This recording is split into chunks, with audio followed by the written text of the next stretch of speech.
Hello, I'm Robert Parker, your course tutor for an Introduction to Family History Research.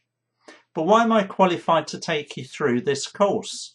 Well, I'm a member of the Association of Professional Genealogists and the Society of Genealogists in the United Kingdom. I'm also a member of local family history societies near where I live and close to where my ancestors used to live. I've got 20 years experience of researching my own family history, so the tools, the techniques, the tips I'm going to show you through this course actually do work. I'm also a qualified trainer.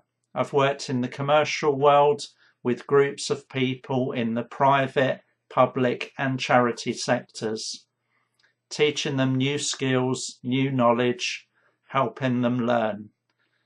I've got a great course lined up for you, so let's get started.